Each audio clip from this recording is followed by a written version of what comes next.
Today we'll be blazing through the CSEC English A Paper 1 for June 2022.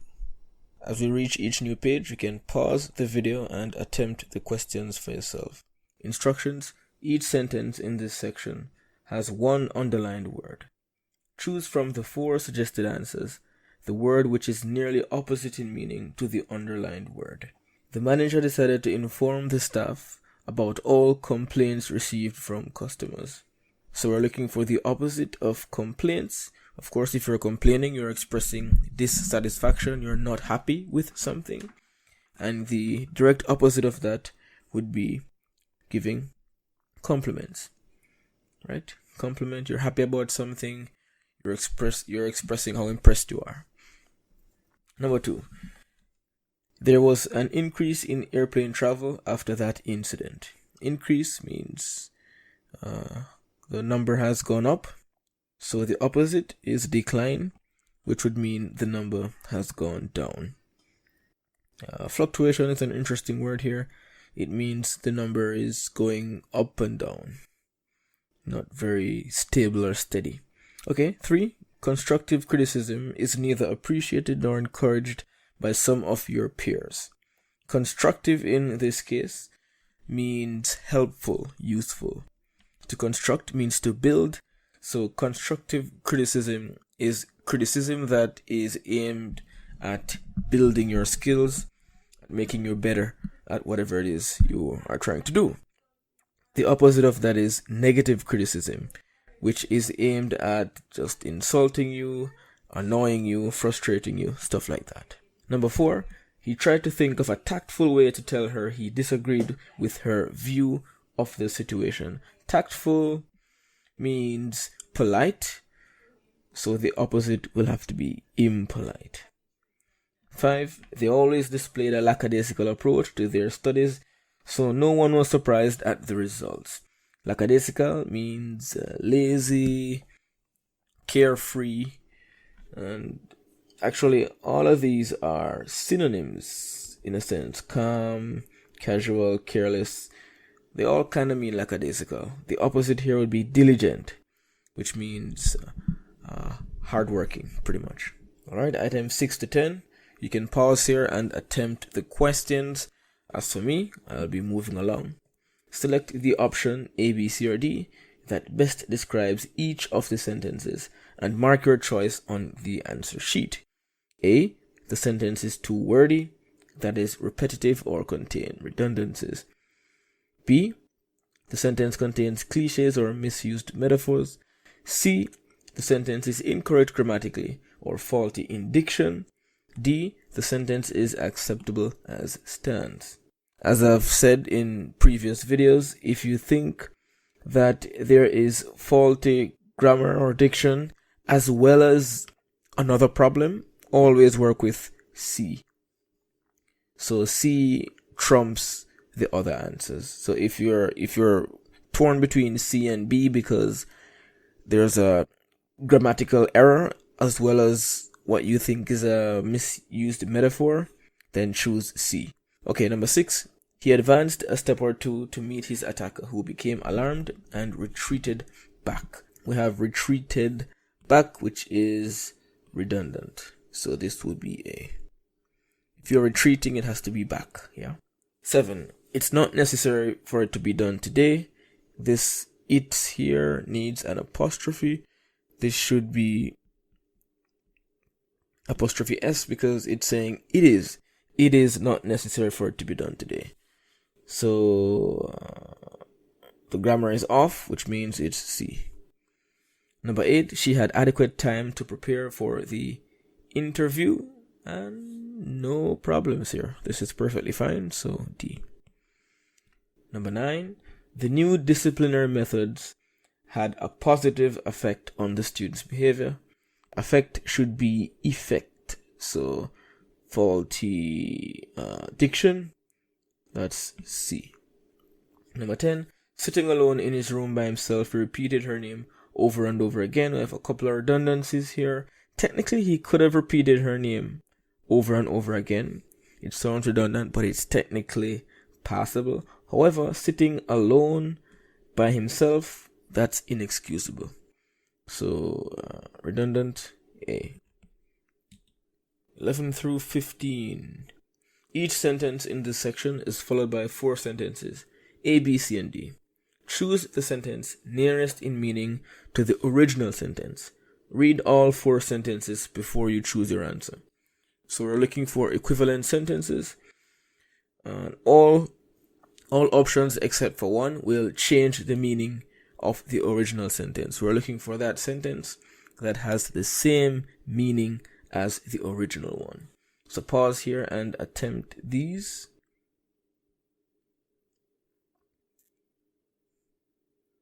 And we can pause and look at 15.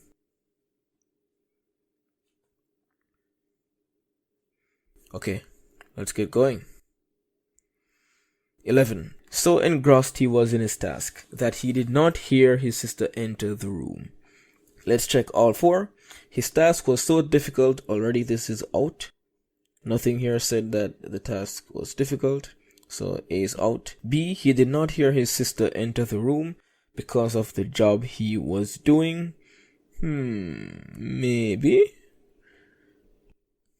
What about C? His sister's entry did not attract his attention because he was enjoying. Nobody said he was enjoying anything. That's not stated in the original sentence. D, he was so preoccupied with what he was doing that he was unaware of his sister's entry. This one sounds pretty good. He was so engrossed, he was preoccupied. We have to look for the synonyms. With engrossed in his task, same as with what he was doing. Yeah, he did not hear, same as unaware. Enter, entry. So this one is actually perfect. So why isn't B correct? What is the problem with B? He did not hear his sister enter the room because of the job he was doing. It's not just because of the job, so the meaning here is incomplete. It's because he was so engrossed in the job. It was because he was paying so much attention to it. So not so much the job, but more of the attention he was giving to that job. Okay, 12. According to the witness, he did not see the accused man near the scene of the crime. A, the witness testified that he did not see the accused man commit the crime. Different meaning here. This is talking about the man committing the crime. But here, it says near the crime scene. Different meaning. B, the witness testified that the accused man was not seen by him near the place where the crime was committed. This sounds good so far. Yeah, according to the witness, same as the witness testified that. Up here, he did not see the accused man. The man was not seen. Was not seen by him. Yeah, same thing there. Near the scene of the crime, same as near the place where the crime was committed. So that looks fine. But let's eliminate C and D. C, the witness testified to seeing no evidence that the accused man had committed the crime. He did not say anything about evidence. D, the witness testified that the accused man was far from the location. He did not say that. Okay, 13. The bright colors of the bird distinguished it from the others flying across the pale sky. This one is a little tricky. Let's check. The bright colors of the bird contrasted with the pale sky while it was flying. Not so. Here, in the original sentence, it says the bright colors of the bird distinguished it from the others. So there's one bird that's brightly colored, right? So we have this brightly colored green bird here. And here we have many black birds. And let's say we have a blue sky, right? We have a blue sky. So this is a picture of the sentence. It's a tricky sentence, so hopefully the visual helps. This sentence is saying, the bright colors of the bird, so this bird here, which is bright green, distinguished it from the others. So this bird is standing out against these other birds, right? And all of these birds are flying against the pale sky. So here, A is saying, the bright colors of the bird contrasted with the pale sky. So this sentence, the original one, is talking about the contrast between this bright bird and the others, while A is talking about the contrast between the bird and the sky. So it's wrong. Let's try B. The pale sky made the birds noticeable while flying. That's not correct. Not all the birds were noticeable. Only one bird had bright colors. So that's wrong. What about C?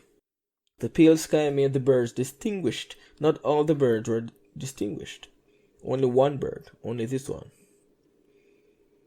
Right? So that's wrong. What about D? The bright colors against the pale sky made the bird stand out among those flying by. That's good. It stood out among all of these flying by. So this color is bright compared to the pale sky, but because of that contrast, it stands out among all of these, which is pretty close in meaning to 13. There's a slight difference in meaning, but this is definitely the closest. Okay, 14. Cigarettes have been linked to lung cancer, and strangely enough, so has bacon. Another one that might prove a little bit tricky. So let me pull up another visual aid here. Here we have cigarettes, right? That looks like a cigarette. Cigarettes have been linked to lung cancer. So there's a connection between cigarettes and lung cancer. Okay, these look like lungs. And cancer, so something bad is happening. Right? So cigarettes have been linked to lung cancer. And strangely enough, so has bacon. So bacon is also linked to lung cancer.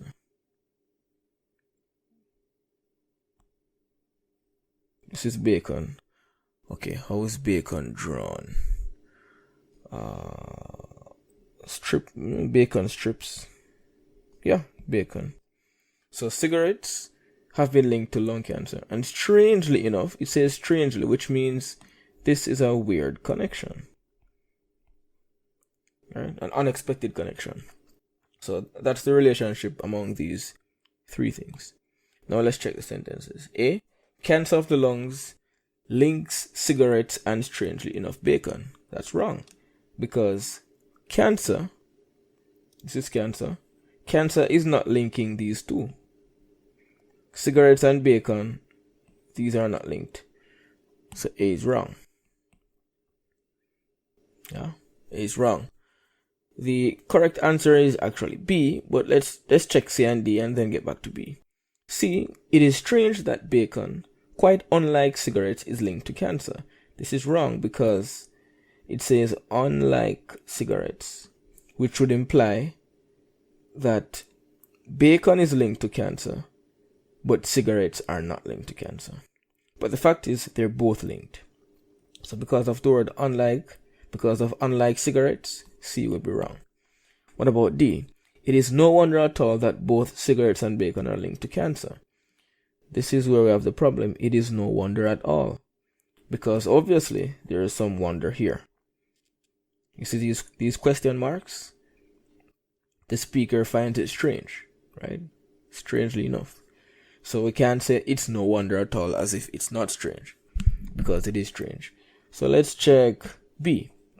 It is rather peculiar. Peculiar means strange. It's rather peculiar that bacon, like cigarettes, is connected with lung cancer. So that's it. Easy. Okay, 15. I cannot understand why you have done this, since you tell me that Mark means a lot to you. Since, looking at A, since Mark means a lot to you, the reason for your action is puzzling to me. Easy. Right? Can't understand, same as puzzling. Since you tell me Mark means a lot to you, since Mark means a lot to you. Let's try B. Since you tell me that Mark means a lot to you, he cannot understand. Wrong. It didn't say he cannot understand. What about C? You tell me that although Mark means a lot to you, you did this. The speaker didn't say although Mark means a lot to me, I did this. The action is puzzling because you told me Mark means a lot to you. So it's a bit different. D. Mark cannot mean a lot to you. That's out. Moving on. 16 through 20. You can pause here. Attempt these yourself. I'll be moving on. Some of the following sentences are unacceptable because of inappropriate grammar, idiom, or vocabulary. Some sentences are acceptable as they stand. No sentence contains more than one inappropriate element. That's a lie, CSEC. Select the one underlined part that you feel is inappropriate and choose the corresponding letter, A, B, C. If the sentence is acceptable as stands, choose D. Alright, let's go to 16. She was not feeling well at the beginning of the journey, and sitting at the front of the car made her feel worse. Perfect sentence. CSEC is trying to trick you with C here, but C is correct. 17. Considering the chaos you would cause if you were to resign, I have no choice than to refuse your request. I have no choice but to refuse your request. So C. Tom, as well as the other persons who need help, has promised to give his services free of charge for any worthwhile cause. I dislike this question because it's actually a bad question. It's not a well-written question at all. Not because it has an error, because some of these should have errors, but because the error it has is actually unintentional on the part of CSEC. We have to choose D here, because A, B, and C are all correct. There are no problems here. So let's break it down a little bit. Tom. So we have Tom here. This person, Tom, as well as the other persons who need help. So need is okay. Need is okay. This shouldn't be needs. Need is fine. Tom, as well as the other persons. These other persons are the one who need help. So these agree. Whereas Tom is the one who has promised. So has is okay. Tom has promised. The other persons who need help. And then we have Tom here giving his services free of charge. Tom, as well as the other persons who need help, has promised to give his service free of charge. Now, the reason I say it's a bad question is there's a misplaced comma that can create some confusion.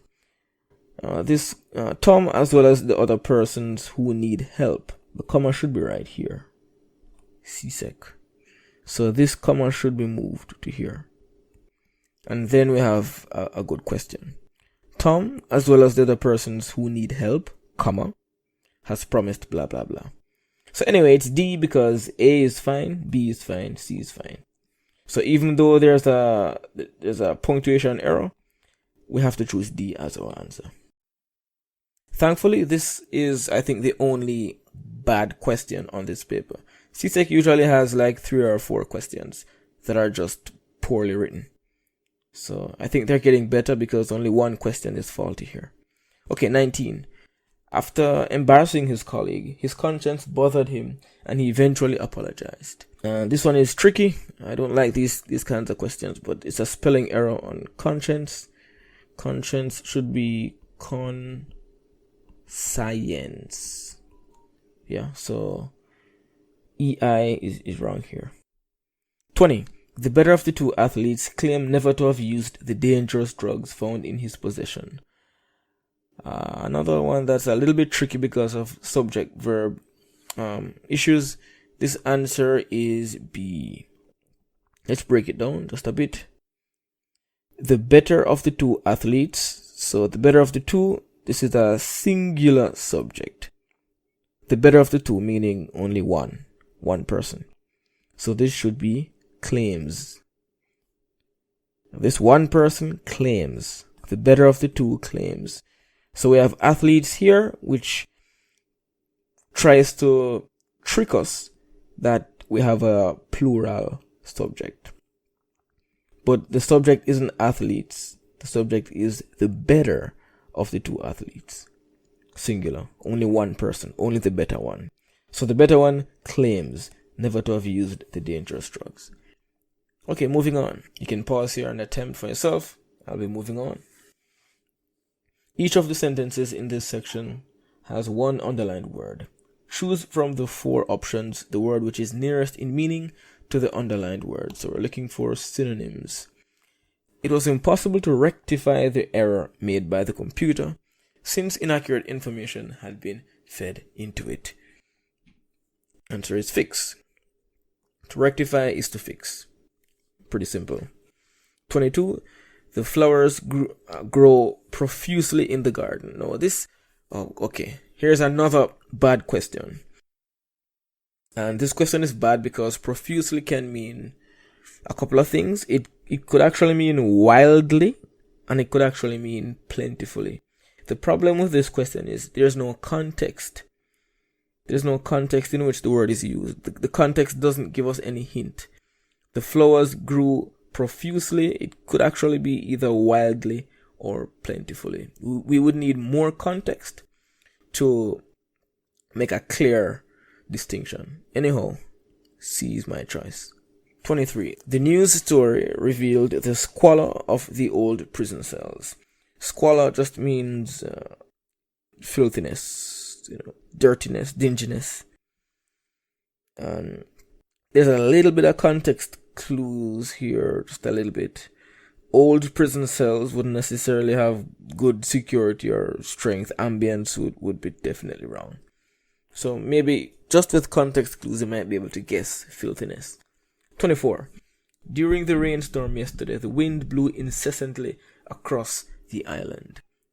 Incessantly just means non-stop, constantly. Noisily and furiously might sound close, because incessant winds and rains are sometimes and are often furious and noisy. But the actual core meaning is constantly. Occasionally would be completely out. That's like an opposite.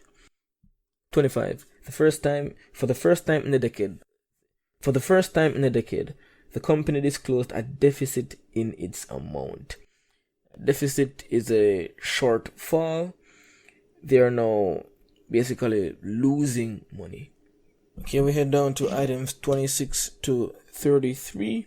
If you haven't already, and this is a very familiar passage to those of you who have been working the past papers. Anyhow, pause here and read this for yourself.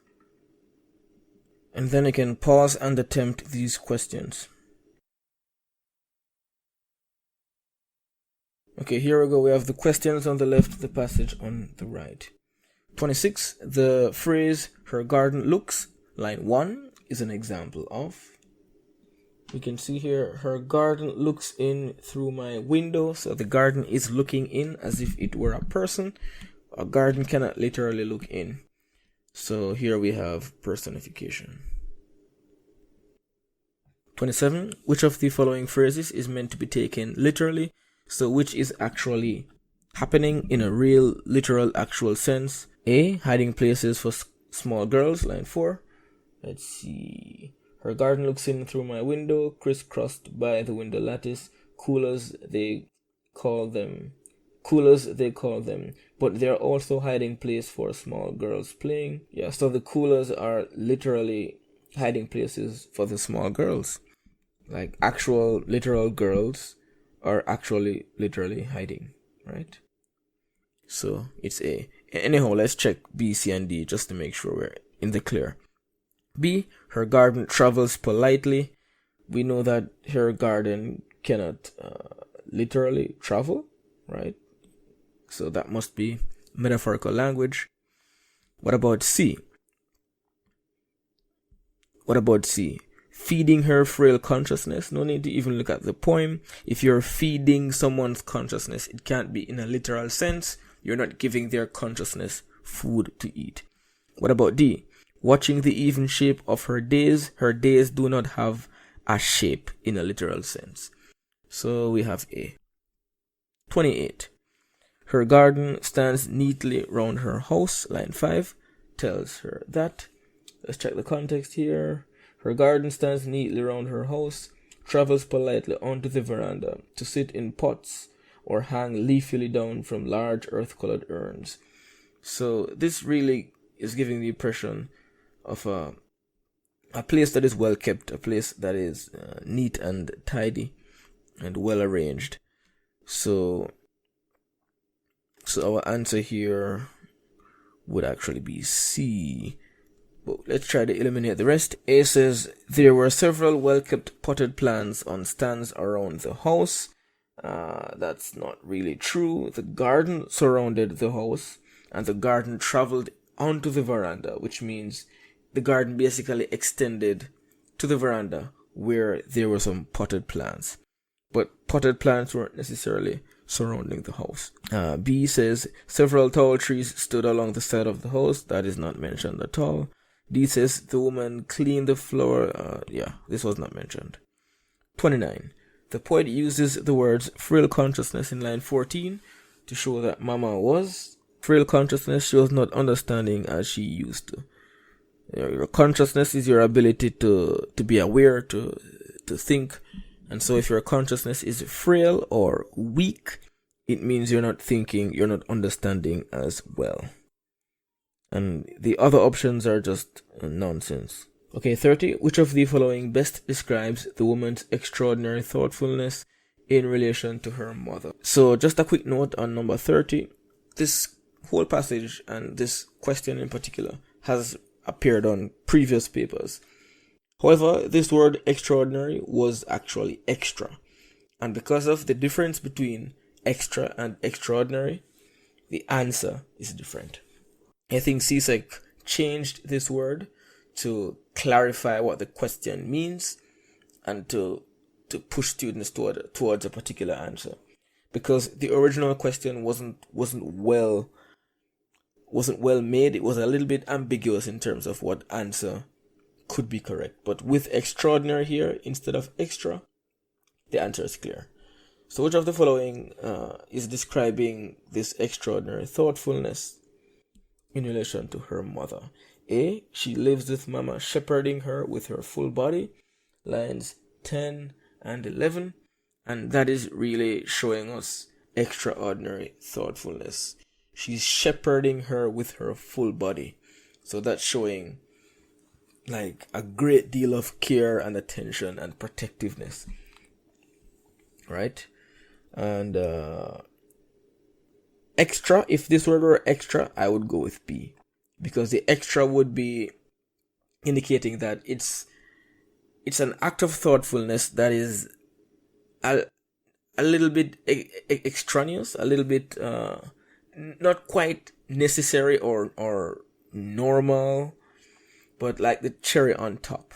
It doesn't mean it's the greatest thing, but it means it's kind of on the edge, like going the extra mile. You didn't really have to do that, but you did it anyway. So that would more relate to, like reading the news to her. But the extraordinary thoughtfulness is really like the greatest act of service, which would be shepherding her with her full body. So these are out, right? 31. The poet uses the phrase borrowed children in line 17 to show that. Let's find it. Feeding her frail, In her home, borrowed children touched her china birds. So yeah, this should be obvious. The children are borrowed because they're not her biological children. So we would say C. She had no children of her own. Yeah, the others don't make sense. She did not want children, so why would she be entertaining them? And borrow doesn't show how much she loves children at all. Doesn't make sense. And D is madness. Okay, 32. Lines 23 to 36. Sometimes, okay, let's find the lines. 23 to 26. Sometimes she fills the space out with music, spreading out nostalgia through strings and flutes, old-fashioned love songs of blue moons and forever until. These lines suggest that the woman loved to play loud music. No, there's nothing that says She loves to play loud music. Here, especially with the word loud, that's not accurate. Was a musician? Nope, that's not stated. That's not even implied. Spread out the musical instruments. Of course, she wasn't literally spreading the instruments out. Enjoyed listening to music, to happy music which tells of love.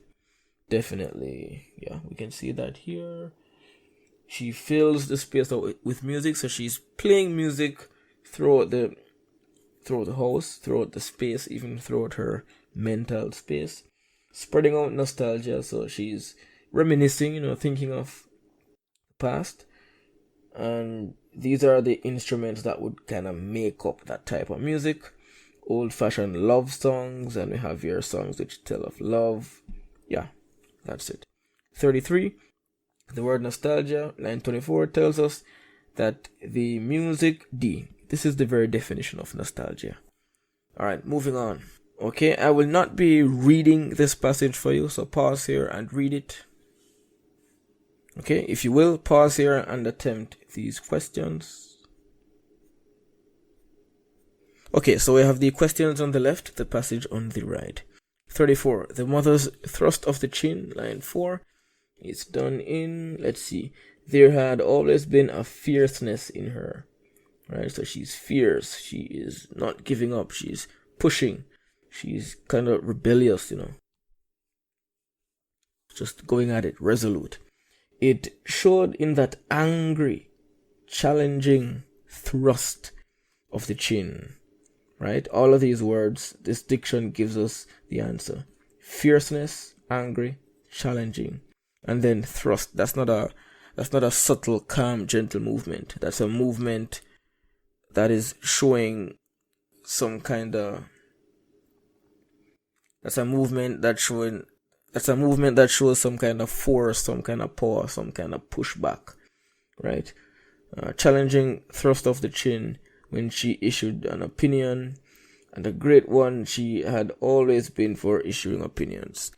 So 34 here, this thrust of the chin would have been done in defiance, right? She is known for standing her ground, standing up for herself, for telling people no, telling people that they're wrong, disagreeing with people, being her own woman, basically. Definitely not fear, and we're not really seeing any hatred here. And it wouldn't be contemplation, right? 35. The son cautioned his mother about telling people exactly what she thought, because he, answer B, he thought others would be offended. Where do we find this evidence?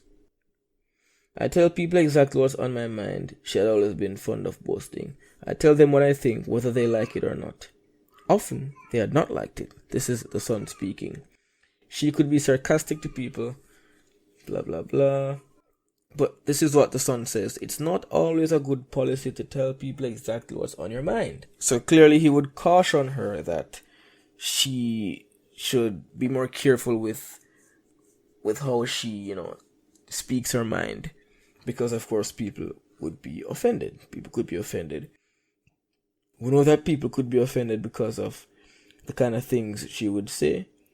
And, of course, people did not like it. And, she could be sarcastic. And she thinks that people are, stupid and stuff like that. 36. Why does the writer choose the expression, a formidable woman, in line 13 to describe the mother? Let's see. 10, 11, 12, 13. And so she was, a formidable woman, determined to speak her mind, determined to bend those who opposed her. So, was he intimidated by his mother? It doesn't seem so.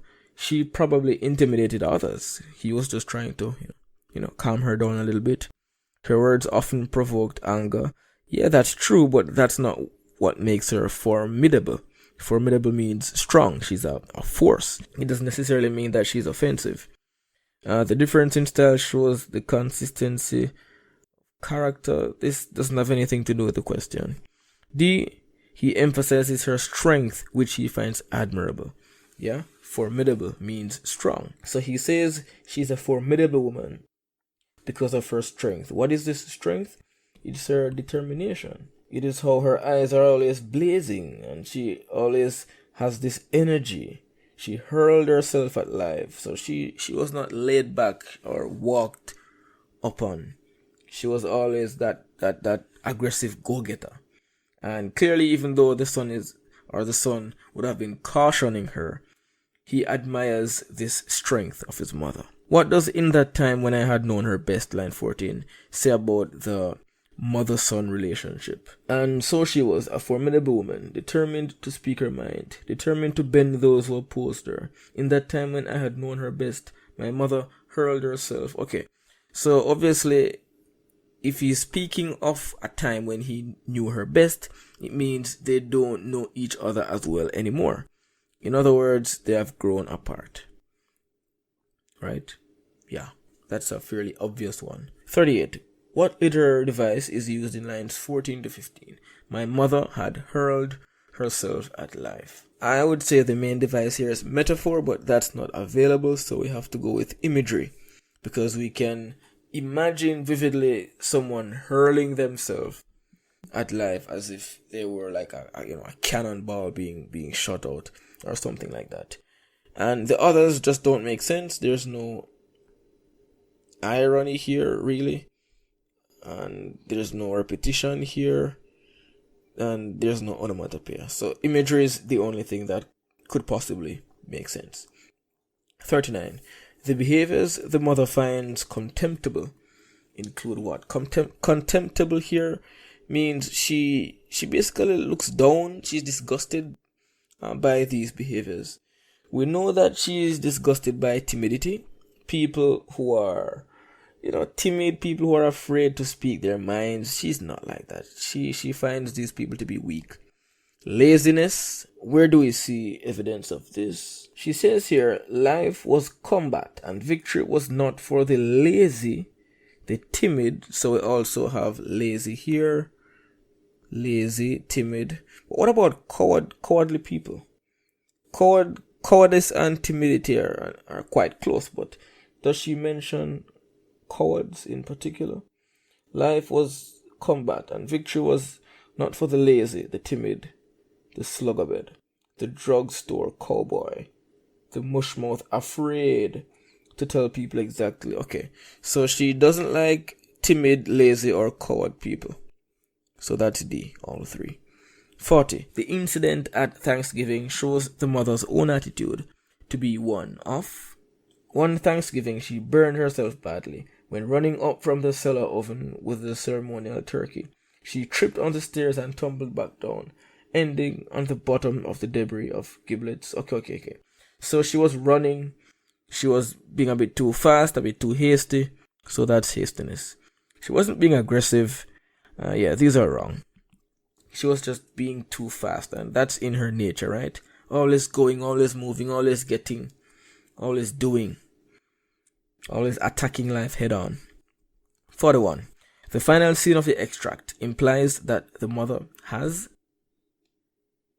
Let's see. The final sentence. Here. But now her running was over. So all of this running alluded to here, and we know that the running also kind of captures her whole attitude toward life, as you see in these paragraphs. But also, the physical running that got her burnt on that Thanksgiving day. But now she can no longer run, basically. Right? She ran, but now her running was over. So now, even though mentally she might want to continue that kind of hasty, aggressive, approach to life, she just can no longer do it. So her physical strength has been lost. She has lost her physical strength. She has not become lazy or sleepy. There's no indication that she has become lazy. And yeah, this is out. And is she dead? I don't know if she's dead. It doesn't say she's dead, but we know that she has lost her physical strength. That's that. We have another passage. Here we go. Pause here. Read for yourself. Pause here. Attempt these for yourself. Okay, here we go. Questions on left, passage on right. 42. The expression given the green light to arcades means that this is very easy. If you give someone the green light, you're giving them the permission. That's just what it means. Let's check it in context. Interestingly, we may argue about casinos, but we have given the green light to arcades where people gamble. So the irony here, interestingly, kind of means, ironically, somewhat hypocritically, even though we argue about casinos, we allow arcades to operate where people gamble. So why are we acting like we have a problem with gambling when we're allowing people to gamble in the arcades? We have greenlit the arcades. We have given them permission. 43. D is hilarious, isn't it? Green colored lights here. 43. The Bahamas, Antigua, Suriname, and Saint Martin are mentioned so as to. It's D. Prove that gambling is a stimulus to tourism. Let's find where these countries are mentioned. Okay, paragraph 4. Those who favor them argue that casinos on land should be seen as another attraction that can be added to the country's tourism industry. So here we're talking about tourism if prudent controls are imposed. For example, the Bahamas, Antigua, Suriname, and Saint Martin are a few places where casino gambling is allowed, and tourism authorities in those places have said that casino gambling has proven to be a stimulus to their tourism sector. Alright, so yeah, these are just examples of countries where the gambling is allowed and it is helping their tourism, pretty much. 44. An expression the writer uses to introduce an opposing view in paragraph 5 is looking for opposing view. Okay, without even checking the passage, it has to be C. On the other hand is used as a transitional phrase used to introduce an opposing view. But let's see it in action. Paragraph 5. Opponents, on the other hand, insist that... So yeah, we were talking about one aspect of it, and now we're going to talk about the other side of it. So first, we were saying that, gambling has some positive attributes, some positive effects, such as improving tourism and stuff like that. But on the other hand, which means we're going to get into some negative aspects of gambling, some negative results. So on the other hand, opponents on the other hand insist that casinos lead to gambling addiction. That's bad. Crime, that's bad. And worse, a debasement of society. That's very bad. 45. Which argument below is not used in support of casino gambling? So we just need an argument that is basically against casino gambling. So A, it degrades the values of society. Okay, this is against gambling, right? It's saying that gambling is degrading society, making us terrible people. So this is definitely not supporting gambling. Let's see if the others support gambling. It can be beneficial if controlled, so that's support. It can be used as another tourist attraction, that's support. It is part of our everyday life, part of our culture, that is support. A is not supporting casino gambling. Okay, last one. To what does "that is the last thing we may need right now" lines 18 to 19 refer? Okay, let's see. 18, 19. With everything else that is happening on our islands, and we have these things that are happening, an upsurge of gangs, blah blah blah. So the everything else that's happening, everything else is referring to all of these things. That is the last thing we may need right now. So let's take it from the top. Opponents, on the other hand, insist that casino leads to gambling addiction, crime, and worse, a debasement of society. So with everything else that's happening, that's the last thing we need right now. The last thing we need right now would be the gambling addiction, crime, and debasement of society. We don't need this because we already have all of this madness to contend with. So our answer is therefore A. Alright, is it clear? Let me just reiterate because this is a little bit of a tricky one. Opponents, on the other hand, insist that casinos lead to gambling addiction, crime, and worse, a debasement of society. With everything else that is happening in our islands, and this is just everything else that's happening, that, meaning all of these things, is the last thing we need right now. We don't need these right now because we are already dealing with, the upsurge of gangs and XYZ.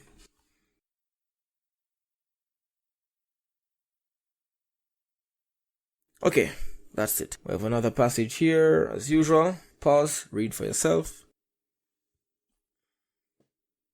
Questions here, pause and attempt. Okay, here we are, items 47 to 54. This is actually one of my favorite CSEC passages. 47. The writer's use of the word brain in line 1 is to, let's see, this is an open request to find who is the brain behind traffic management. So obviously it's used sarcastically because the speaker does not believe that whoever is managing, the traffic is sensible. They're complaining about how bad the traffic management is. So they're trying to make fun of the poor decisions. 48.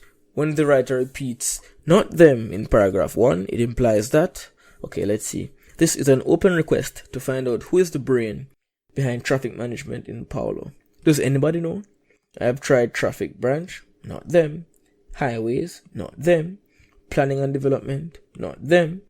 So obviously no one wants to take responsibility for this. No one is admitting that they are the ones at fault, that they're the ones responsible. So our answer would have to be B. No one wants to accept responsibility for the traffic situation. Whoever he asks, whoever he goes to, they deny that they're the ones in charge. 49. Stoke Street, line 7.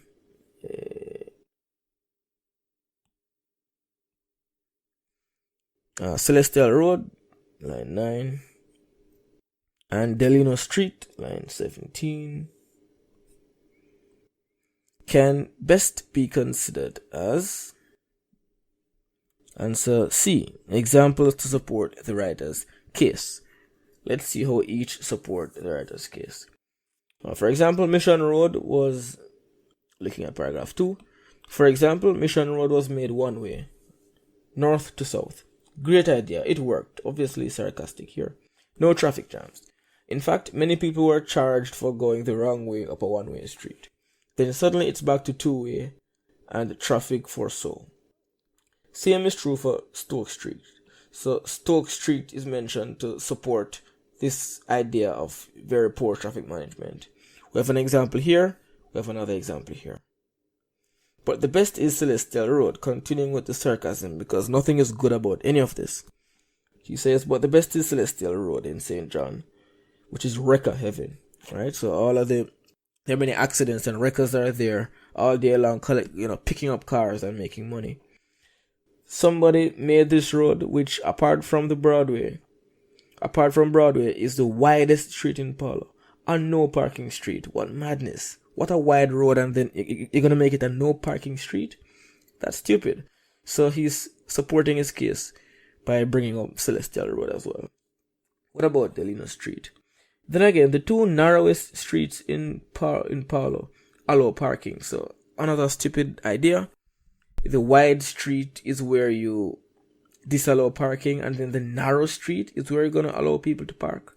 So these three streets are used to support the writer's case that, the traffic is very, very poorly managed. Number 50. The writer's tone can best be described as, this is easy, sarcastic. Right? He is puzzled, might look appealing as an answer, but he's not really puzzled. He knows that, there's poor management, and he asks all of these rhetorical questions and so on just to get us to think about the situation. It's not that he doesn't know what's going on. He's being very sarcastic and saying things like, the brain behind traffic management, and yes, this is just the best kind of traffic management. The best is Celestial Road and stuff like that. So we have more lots of sarcasm. He's very sarcastic, very sarcastic. 51. The last sentence of the letter is similar to paragraph 5 because both of them. Let's see. The last sentence is similar to paragraph 5. Paragraph 5. Oh, there's an exception. If you have a Canadian High Commissioner sticker, you can park and the wrecker will not touch your diplomatic car. Maybe we could all become diplomats. More sarcasm. And the last sentence. No doubt a small man with a big car who has no name. So what's the similarity between this sentence and this whole paragraph? They both mention cars. I mean, yeah, they mention cars, but that's not important, is it? No. They express disgust. Yeah. He's disgusted at how unfair the system is, The diplomats can basically get away with anything. They are not affected by the poor traffic management. They are not being fined and charged, stuff like that. And then obviously he's again at the end here disgusted at whoever is in charge here and whoever is basically putting the small man or the average person in a difficult position while they are perhaps not being negatively affected by the situation. So both sections here are expressing disgust. 52. The author of this passage is most likely a motorist. Yeah, that's easy. This person definitely has a very deep knowledge of how the roads work and what streets allow parking and not allow parking, stuff like that. So he isn't likely a pedestrian just walking. He is likely driving and he is negatively affected by the traffic mismanagement here. Traffic warden and government official would be completely wrong. He actually is disgusted by these people who seem to be adding to the problem. Okay, 53. Again, the small man suffers, line 14. Implies that the small man is often... Okay, let's see. 14... There are 4 major office buildings on this road, all of which provide underground parking for staff. Some, usually the lower paid, have to park. So lower paid, the small man, the average guy, who doesn't have as much money, have to park elsewhere. And these are the persons whose cars the wrecker is taking away all day, every day. Again, the small man suffers. So where the small man, the small men, the lower class people, the regular average Joes, they're the ones being oppressed. They're the ones being taken advantage of. They're the ones being disadvantaged. 54. The letter was most likely published in a very easy newspaper.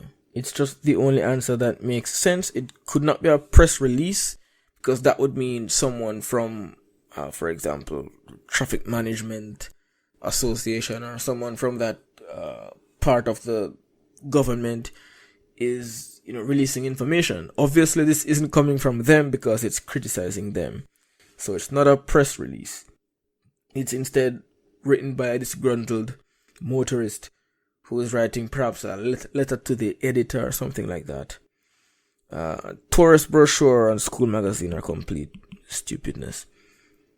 Okay, that's it for that. Let's go on to the last section here. Alright, as usual, pause here and do your thing. Read. You can pause here, try the questions. Okay, let's get it done. 55. What does this airline promise if a person joins the miles program? They promise rewards for every flight. Let's see where. Join our Caribbean Miles program. You can earn Caribbean airline miles every flight. Yep. It's that simple. 56. How many bonus miles does a silver tier member receive? Silver tier, let's check. Silver tier, unique members credential. Okay, 3,000. 3,000. Easy. 57. To which of the following destinations can a person fly using 25,500 airline miles? 25,500 miles needed. 25,500 on business class between the Caribbean / South America and North America. D. North America. According to the ad, what should a prospective member do if more detailed information is needed about the benefits of the program? So if you need more info, what do? Clearly you go here, right? Visit us at blah blah blah or call us. That's where you get more information. So visit the airline's webpage. 59. Which technique does the advertisement use to appeal to travelers to join the Miles program? Facts, opinion, persuasive language. Facts, opinion, persuasive language, personal experience. There's no personal experience anywhere here. There's a little bit of persuasive language, but actually there's not much, if any, persuasive language. Just facts. No opinions, just facts. They're telling you what you can earn.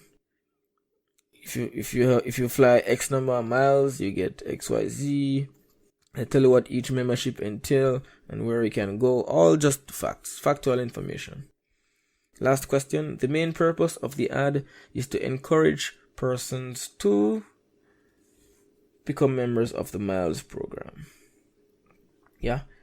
They do want you to fly more often, but they want you to fly as a member of their program, right? That's the whole point. Join our Caribbean Miles program. That's in bold. It's like the first couple of words. And they tell you what you get. All of this is what you get when you join their program. Okay, guys, that's it. Thanks for watching. See you in the next one. Take care.